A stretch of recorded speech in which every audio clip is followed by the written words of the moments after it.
널 기다렸어. Yeah, for sure. And guys, we are going to jump into Bomber versus TY up next. No more Kier versus Trap. This isn't any kind of best of 5 that we're doing here. So, yeah, and that's over for the rest of the day. Yeah, barring a no more tiebreaker. back-to-backs. Yeah, that's just not going to happen anymore. Although it was kind of cool. It felt like a series. Now it's like, I guess we're going all over the place. I did post the schedule of the matches on Twitter. It's on my Twitter at ProxyWolf. I posted on the Team Liquid thread, so maybe it's probably up on the front page of the live report thread. But if you guys are wondering, like, when your favorite player is going to play or what map or whatever, the information is at least on my Twitter and probably going to be all over, Liquipedia and stuff, as people are out there uploading and fixing it right now as we speak, no doubt. Oh yeah, for sure. Those awesome people on the internet. So, I was about to say, I think we're jumping into this right now. We have 6 player setups, so everyone has a computer for the day/night. And here's Bomber, man. Look at his career, okay? Since 2011, he's been winning tournaments, a lot of foreign tournaments, making a lot of top finals, even winning in my hometown of Atlanta at the Red Bull Battlegrounds. He's been all over the place, and he's one of our oldest StarCraft 2 players. Yeah, I think he's 28 this year, if I'm not mistaken. He's the same age as Kanata, actually. This came up in the makeup room. It's like, Kanata was a StarCraft 1 pro gamer that, like, retired a long time ago. I'm like, yeah. Bomber's the StarCraft 1 player who's still playing StarCraft 2. Like, the oldest player, maybe next to Stork. He's he might still be living older the than dream, Stork. man. He's still going at it, I'm not sure if he's the oldest pro gamer we have at the moment, like the current. Well, I'm not 100% sure. Speaking of age, man, this guy was one of the youngest in Brood War, but he's coming to his own. Another recent GSL top performer, did lose to his teammate Zest in the finals. And look at his qualifier run, Forte and Ragnarok. Not the hardest road to get here, to be honest. And, I mean, TY, he is one of these guys that we say he's the best of his race, right? He's the best Terran currently. Although Maru is definitely challenging that title, as he did defeat Zest in the finals. That's right. When they had to face up against KT. And Maru actually didn't get to play in either Star League because he was eliminated early in both. Then went 10-0 in regular, or 11-0, I think, actually, in regular matches in Pro League. All right, so this is going to be TY's away map, so more valuable for him to win this one. Yeah, and guys, we have a lot of Dust Towers tonight. I just want to point that out. Yeah. Dust Towers, a favored map for a lot of these players. Not exactly sure why. I mean, it's a map that they've played on for a kind of consistent period now for a long time, so obviously they're going to be comfortable. The other maps are like the new old maps, so Sejong Station and Frost, and then you got the new maps, right? Invader, Runes of Endion, and Frozen Temple. So this Dust Towers is kind of like the oldest map, I suppose, for these guys that they've practiced the most on recently. So it makes sense. Guys, we are going to jump into game number 3 of the night, Bomber versus TY.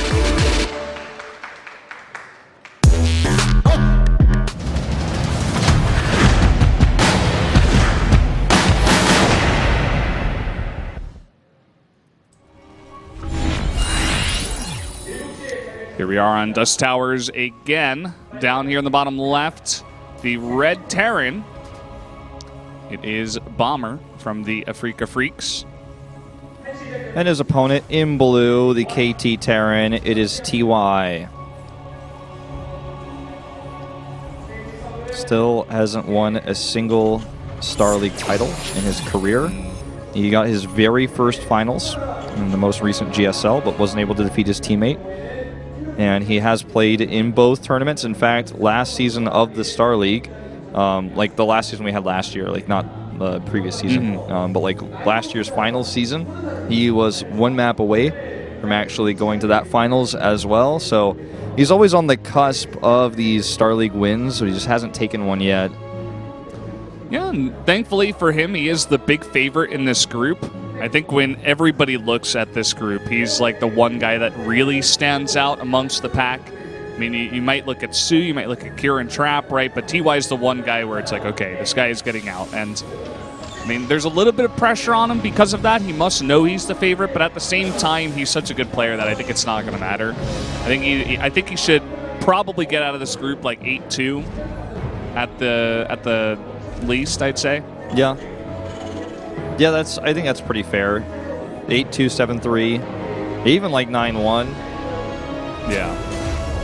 I think the thing about players like this is they're just so good. Like, both of them have played this type of format a lot, because in Brood War this format was used occasionally, and TY is also like a player who's used to practicing like more than 30 games a day on his own, like on ladder, and playing with his teammates and things of that nature. Bomber's played in countless up and down groups. So these guys know how to play this format. Ooh, look at this. It's time for that away cheese. That's going to become a thing today for sure. I called it in the first game. These guys are going to be cheesing on away maps. And is it going to be a proxy starport, or is he just saving that for a late scout? Because the factory is in the main. Six makes an eBay over there. I'm like, oh my god. Now the factory's TY, you've gone mad. Factory's just a bit late for a starport, I guess. He was just looking to see if his opponent was proxying one, so it's more of a scout. I got excited though, because I want the term, as you mentioned, away cheese to be a thing. I'm sure it'll become a thing later on in these games. And now he's got the SCV actually to tank with 2 Reapers, but not getting the favorable bounce. I made it sound like that was RNG, and like this is something from Hearthstone, that crazy RNG game, but no, he just walked into his grenade and has to back off. So, well, listen, man, just poking a bit. I've been playing a lot of Hearthstone recently, and I never hated RNG as much. Like, I play a lot of RNG games. Like, I played Pokemon trading card game when I was a kid on the Game Boy Color. Yeah. Okay, I played Fire Emblem is like one of my favorite game series of all time, and I've spent hours and hours and hours on like hard mode games, or on Fire Emblem 5, and like I died at 2% crit, okay, and I've had to start over, hours of work. But when that Flame Juggler knocks my Divine Shield off, that's when I'm really mad, okay? That's got to stop. Like, anyway, you said Hearthstone, and I was triggered for a second. Yeah. Are you all right now? You got it out of your system? Yeah, I'm okay. I'm all right. Okay. That's good. We don't want anybody to be too triggered here on the broadcast. Kanata is actually a legend Hearthstone player now, like you. He's been playing a lot of that game recently. There's a fight going on in the middle of the map. Here we go. Looks like TY is going to get the better of this. The Reaper's trying to kill that Hellion, and he does get it. Actually, TY messing up the micro there. If he just let it continue driving away, it would have survived. Well, that fight happened. Yeah, that happened, man. We're going to see this Reaper get taken out here. Cyclones are such a funny unit like this. If you actually face them one-on-one and you can out-DPS it, which very few units can one-on-one, you're just going to die every time. Yeah, that's for sure. So TY getting a bit of a lead here with that CC on the low ground at the third base. You do see that Bomber's got his own third CC, but it's in the back door. So just playing it a bit more carefully. He did lose a couple of fights in the middle of the map. He's also getting his own Raven, just kind of sitting back at home. But overall, I do like the army composition here for Bomber, or rather for TY so far, even with that third base. Yeah, he just has like 4 tanks overall. Yeah, he's got 2 tanks to 0. He's got a couple more Marines and an extra Viking here. So TVT is a matchup that is, if you don't attack early, a matchup that's decided usually around like late game pushing and almost chess-like play. So, having the larger siege tank count early, if he's not going to push with it, doesn't necessarily mean that he's going to have it all game long. But it grants him a lot of safety. But look at this, he is pushing across the map, and when you do have this lead in tanks, you can sometimes threaten with it. The problem is that he's not going to have the air control. I don't think. How many Vikings does he have actually exactly? They're 2 to 1. Okay. And this is kind of the way that TVT goes. It's like you just want to have one more Viking than your opponent, but obviously when a Raven comes in the mix, everything changes. Okay, he wanted to tank it back. I was like, that's not where they go. That's not where they siege. Yeah, he just lets the Marines run forward up the ramp or something. That would be awkward. Cyclone comes out here, snipes a Marine, which is actually important before this fight starts. That's right. All right, look, this Raven here is going to not actually be very helpful. It can't actually fire. And look at this. The Viking control is still currently in TY's favor. He's actually going to try to bum rush the tanks, but it has some hesitations and backs off. And now another tank out here to deal just with TY's army. He actually pulled all the SCVs, and TY sieging the CC now. But Bomber is going to win the air war, so TY going to have to rely on scans here. Yeah, but he actually is still under controlling that that CC. Is he not going to lift it? Like, what is he doing? He needs to cancel and lift. Okay, here comes the SCVs to repair, but they're in siege tank range. Looks like he just wanted to wait till the last second. But this is like a massive win for TY overall. Like, I can't even overstate. Look at these tanks. At this. The one Marine steps forward before the tanks are sieged up, gets the vision here. And TY's done a ton of damage. He doesn't necessarily need to overstay his welcome. It looks like he wants to back off, group up once again, and go for another push. Now Bomber's controlled his secondary ramp. The problem with that whole situation was that TY was on his ramp, so he couldn't even go down. He didn't have medevacs because he went so many Vikings. He couldn't even like lift his tanks and send them down the ramp. They had to drive down the ramp where they're like the very edge, the very end corner was controlled by TY. So now he's controlled this. I worry about TY committing because he doesn't have air control anymore, even though he does have the larger tank count. It looks like he just wants to go for the mineral line here. This is going to be pretty scary. I mean, is he just going to drop over here, or is he going to go for that back door? A lot of Bomber's units are out of position, and here we go. Going to fly on by the turret and just drop into the back door. And Bomber, again, he's got nothing back here to defend. Yeah, he's going to tank evac one tank home, but that's not enough. The Marines that are coming are very late, and they're not going to be able to deal with this. He's losing a ton of mining as a result. Lost a refinery already as well. And he's doing a counter drop. TY doesn't have much of an answer for this. Okay, I say that he does sim some Marines down, so he should be fine. And this is just a big win. And Bomber loses that entire medevac, it looks like, back at the base of TY. So huge win there for TY. Both these players now supply blocked, even TY, but TY is just doing massive damage, not allowing this backdoor base to mine. Yep. Tanks edging closer. He's even going to use a Seeker missile here. And that will just be dodged by the tank evac, which is why that, even though people thought that was going to be really cool in Legacy of the Void, it's like, no, tank evacs just basically make that useless. But this base is just not mining. It's 3 base versus 2. TY's already taken a huge lead in army supply, and he's actually just going to bum rush these tanks. Look at that. Just splits the Marines, kills both tanks. Now Bomber loses the front fight. He is going to send some more reinforcements over there, but TY's even got a small group of Marines over here doing nothing. I thought there was a medevac with them. Perhaps he could have gone for a drop.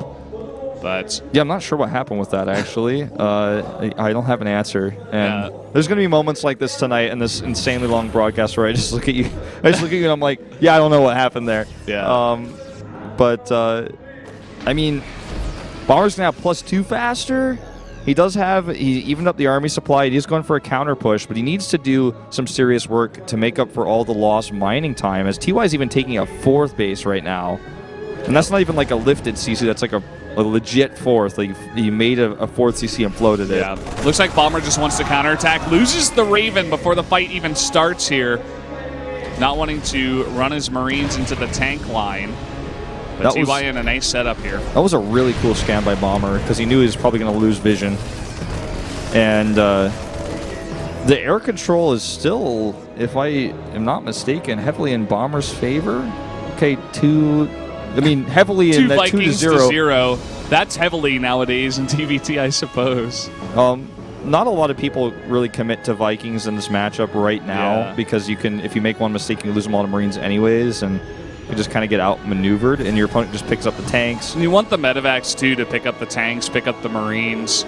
So less starport time spent on Vikings. And here we go. Some more Marines. A nice little drop into the back door. Going to force a pull. Won't get too much damage done.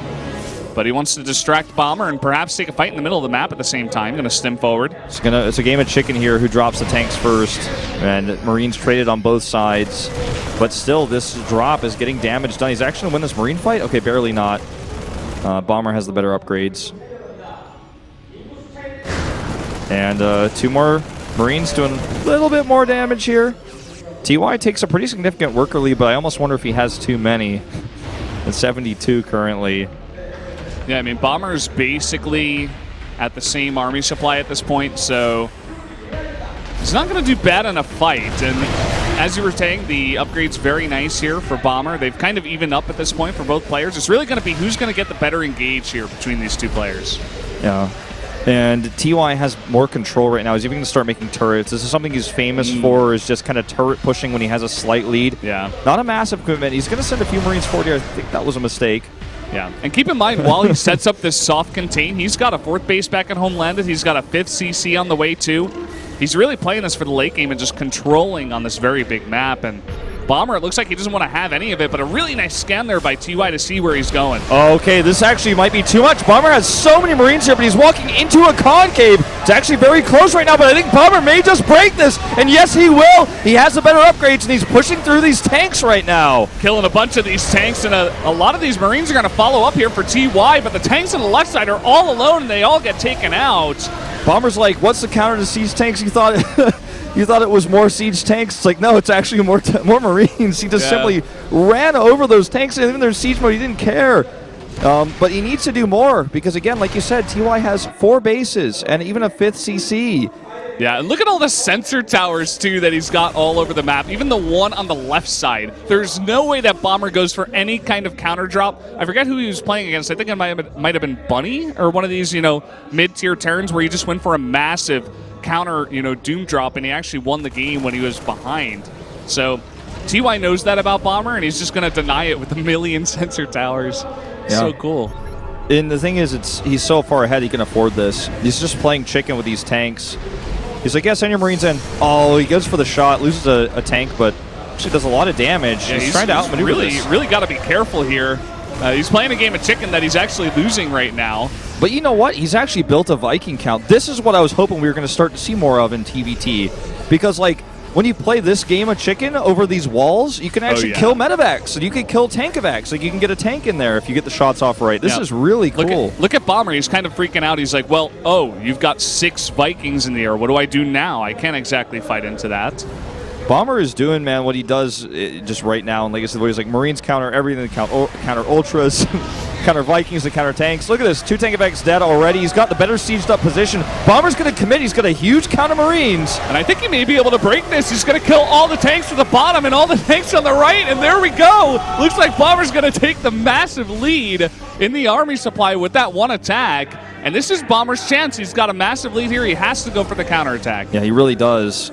I think he has to go for the heart, actually. I'd say, you know what, just go for the main base, stop the production, because he knows. The production. Yeah, because TY has so much money, and he's even just going to slow this down with just 2 tankovacs. I think Bomber needs to go for the heart and cut it out right now, or else he's going to be in trouble. Okay, he is going for it. Boosting towards that natural now. He wants to control the natural ramp. 2 Vikings not going to be enough to stop these medevacs from getting into position. 1 tank also not going to do it. Some more tanks dropping over here. But Bomber does have him by the throat at the bottom of this ramp. See what he wants to do from here. He can't quite get into the main just yet. He is going to snipe both the Vikings. Don't forget, TY doesn't have +3 armor yet, which has been a big issue throughout all of this. He's going to have it soon, but maybe too little too late. All right, he is holding on, though. He has that massive economy. He's actually going to go for a counter drop. This is greedy.